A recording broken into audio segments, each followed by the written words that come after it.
안녕하세요. 우리 스님들, 원장님들 잘 지내셨죠?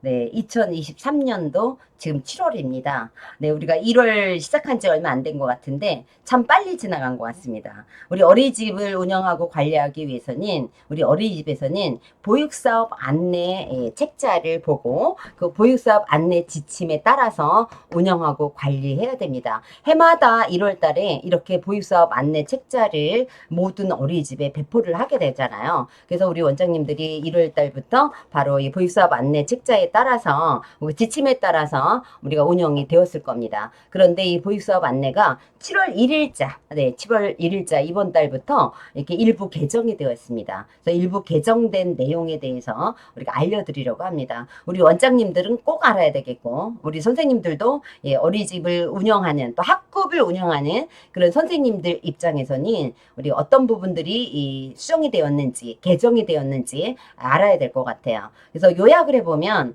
우리가 보건복지부는 7월 1일자 어린이집 운영 관리에 관한 제방사항을 담고 있는 하반기 보육수업 안내 지침을 일부 개정해서 시행한다라고 이미 발표를 했습니다. 그래서 이번 23년도 하반기 보육사업 안내의 지침 개정은 어떤 것들이 있느냐 하면은요, 예, 보육 현장 부담 완화를 위해서 어린이집 평가 절차를 개선을 하겠다.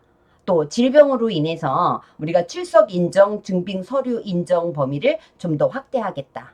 자, 우리 어린이집에 평가를 하게 되면 우리 선생님들이 평가 절차라든가 그다음 평가 결과라든가 이런 거에 대해서 굉장히 좀 부담스러워하는 부분들이 있었어요. 그래서 이런 부분들이 좀 더 우리가 완화가 되고 개선이 되었다라고 보시면 될 것 같고 또 질병으로 인해서 아이가 등원하지 못하는 경우 출석 인정을 받아야 되면 우리가 제출해야 된 증빙 서류가 있습니다. 그래서 이 증빙 서류를 좀 더 범위를 확대했다라고 보시면 될 것 같고요. 또 장애아 통합 어린이집 지정이 있습니다. 우리 어린이집에서는 예, 장애아 통합 어린이집의 아이가 영유아가 3명 이상 장애 영유아가 있는 경우에는 장애아 통합 어린이집으로 지정을 받게 됩니다. 근데 이런 지정 요건을 좀 더 완화했다라고 보시면 될 것 같고요. 또 하나는 우리 어린이집을 지원하고 있는 우리 육아종합지원센터라든가 또는 시간제 보육을 하고 있는 그런 종사자들이 성범죄 경력 조회를 하지 않았었습니다. 그런데 7월 1일자부터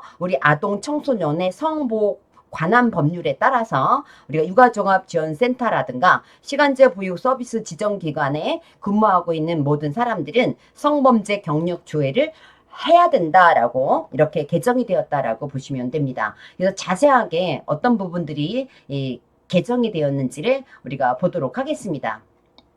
자, 먼저 우리 어린이집 평가 절차를 우리가 조금 더 개선했다. 그래서 현장의 부담을 완화하겠다라고 이야기를 했는데요. 이거는 6월 달부터 시작이 되었습니다. 어린이집 현장 평가를 할 경우에는 평가 주간만 우리가 통보를 했었잖아요. 그러나 이것이 6월 달부터는 우리가 어린이집 평가일을 사전 고지하도록 개선이 되었습니다. 우리 평가 주간만 통보하다 보니까 월요일 날 나올지 화요일 날 나올지 계속 기다렸는데 안 나오고 금요일 날 나오는 예, 그런 경우도 있죠. 선생님들이 일주일 동안 예, 평가자를 기다려야 되는 그런 어떤 번거로움이 있었고요. 또 어떤 경우에는 에이, 설마 월요일 날 나오겠어 했는데 또 월요일 날 나오는 경우가 있었습니다. 그래서 이런 부분들이 굉장히 좀 부담스럽다라는 어떤 민원들 이런 것들이 수렴이 돼서 어린이집 평가 날짜를 사전에 예, 고지하겠다라고 이야기를 했고요. 그럼 언제 고지하느냐? 바로 현장 평가 직전주. 예, 현장평가 직전주에, 예, 다음 주에 평가를 받는 그런 주다 그러면 요번 주에, 예, 요번 주에, 예, 평가일을 사전에 고지하겠다라고 이야기를 했고요. 자, 통보 절차도, 우리가 좀 더 개선했습니다. 이것도 우리가 5월 달부터 개선이 되었는데요. 우리 현행에서는 어린이집 평가를 사전 통보 없이 바로, 예, 사전 통지 없이 그냥 A, B, C, D 이렇게 통보를 했었습니다. 그런데 이것이 이제 개정이 되어 있는데요. 1차 사전 통지 단계를 거칩니다. 1차 사전 통지 단계를 거쳐서 예, 원장님이 사전 통지를 보게 되니까 예, 수렴할 수 없는 경우가 있어요. 다시 말하면 A, B, C, D라는 그 평가 결과를 내가 인정하지 못하는 이게 왜 이렇게 됐지라는 의아한 경우가 있을 수 있겠죠. 다시 말하면 결과에 우리가 어떤 문제를 제기할 수 있는 그런 부분들이 있을 거란 말이죠. 예, 그럴 때 일정 기간 동안 소명하도록 하는 그런 기간을 준다라는 겁니다. 그래서 소명하도록 하고 난 다음에 그 소명 자료를 통해서 최종 결과를 통보하는 방식으로 변경이 되었다라고 보시면 됩니다. 자, 그 다음에 우리가 칠석을 인정받는 그 범위입니다. 우리 영유아가 어린이집에 등원을 못하고 질병으로 인해서 아픈 경우에는 출석을 인정받는 특례가 있습니다. 그래서 출석을 인정받으려면 저희가 증빙 서류를 내야 되거든요. 네, 현행에서는 우리가 의사소견서, 진단서, 입원 확인서 이런 것만 우리가 결석 사유를 증빙하는 서류로 인정이 됐습니다. 근데 이게 어떻게 개정이 됐냐 하면 의사소견서, 진단서, 확인서 이거는 물론 되고 처방전도 된다는 겁니다. 처방전도 되고요. 그 다음에 약제비 영수증이 있죠. 아이들이 아파서 약을 조제해서 먹을 경우에 이 약제비 영수증 이 모든 것들도 우리가 결석 사유를 증빙하는 서류로 우리가 인정이 되어진다라고 보시면 됩니다. 자, 또 하나는 우리 보육교직원의 보수교육 이수 지역 제한을 좀 완화했다라고 보시면 되는데요. 우리 현행 보수교육은 그 어린이집이 소재한 해당 시도에서 우리가 보수교육을 받아야 됩니다. 이 보수교육은 직무교육이 있고 순급교육이 있습니다. 해당 시도에서 이수하도록 되어 있거든요. 네, 그런데 우리가 이게 어떻게 개정이 됐냐면 우리 이 보수교육에 직무가 있고 순급이 있다 그랬습니다. 순급교육은 2급 순급이 있고 1급 순급이 있습니다. 그리고 원장 사전 직무 교육이 있는데요. 2급 승급 교육이 이제 개정이 되었습니다. 우리 2급 승급 교육은 수요자 감소로 인해서 일부 지자체에서는 2급 승급 교육을 개설하지 않는 그런 경우가 있습니다. 저희 교육기관도 올해 2급 승급 교육을 하지 않습니다. 왜냐하면 수요자가 너무 많이 줄었어요. 우리 3급을 양성하는 양성교육기관에서 수요자가 굉장히 많이 감소가 되다 보니까 우리가 3급을 받는 보육교사가 적어졌습니다. 그렇다면 3급을 갖고 현장에 근무하고 있는 이 교사들이 우리가 2년이 되면 네, 우리가 1급을 받게 됩니다. 그 전에 무엇을 받아야 되냐면 승급 교육을 받아야 되거든요. 근데 이 승급 교육을 해당 지자체에서 받아야 되는데 해당 지자체에서 이 승급 교육을 개설하지 않는다라면 교육을 못 받게 되는 거잖아요. 그래서 우리가 2급 승급 교육에 한해서 우리가 지역 제한을 완화했다라고 보시면 됩니다.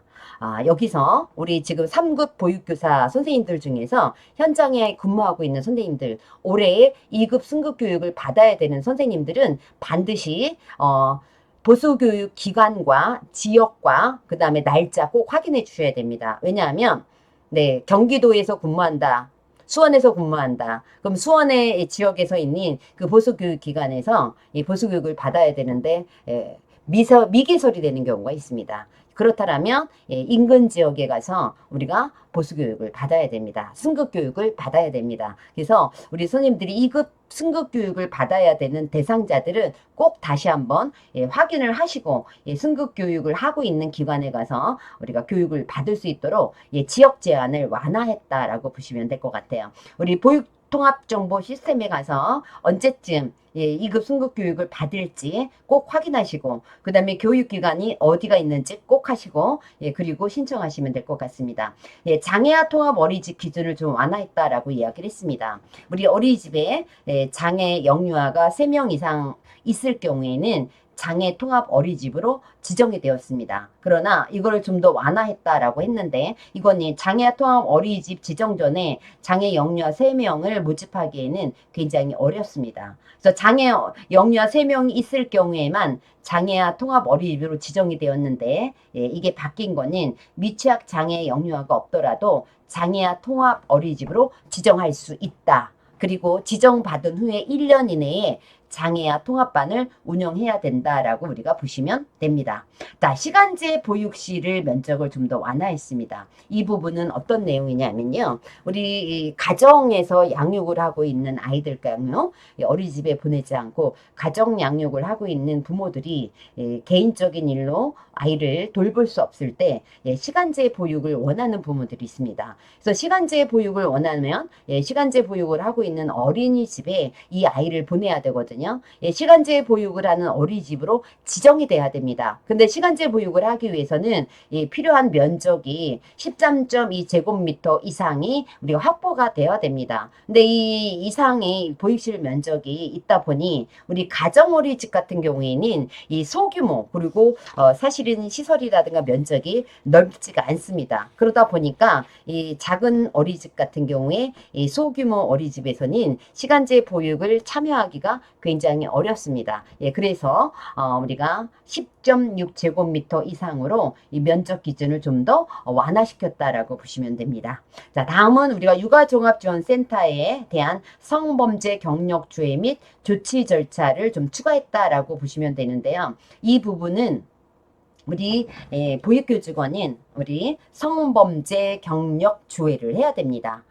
그런데 우리 육아종합지원센터라든가 시간제 보육을 하고 있는 그런 기관에서는 성범죄 경력 주의를 하지 않았었습니다. 그런데 이것이 이제 개정이 돼서 육아종합지원센터라든가 시간제 보육 서비스 지정기관에 지금 현재 취업을 하고 있거나 또는 취업을 하고자 하는 사람에 대해서 성범죄 경력 주의 반드시 해야 된다라고 개정이 되었다라고 보시면 됩니다. 네, 이렇게 우리가 2023년 7월 1일부터 우리가 보육수업 안내 일부가 개정이 되었다라고 보시면 됩니다. 우리 어린이집을 운영하고 있는 우리 원장님이나 또 어린이집을 보내고 있는 부모님들을 위해서 우리 조금 더 좀 완화한 또는 또 불편함을 해소해주는 그런 정책으로 개정이 되었고 개선이 되었다라고 보시면 될 것 같고요. 우리 원장님들 잘 아셨죠? 네, 우리 선생님들도 알아야 될 부분은 알고 넘어가야 됩니다. 자세한 내용은 또 영상을 다시 한번 보셔도 되겠고요. 또는 아까 제가 얘기했던 보건복지부 누리집에 가서요. 복사해서 한번 보세요. 복사해서 저처럼 줄 그으면서 한번 보면 다시 한번 머릿속에 폭박할 겁니다. 네, 오늘도 우리 선생님들 또 원장님들 수고 많이 하셨고요. 다음에 뵙도록 하겠습니다. 감사합니다.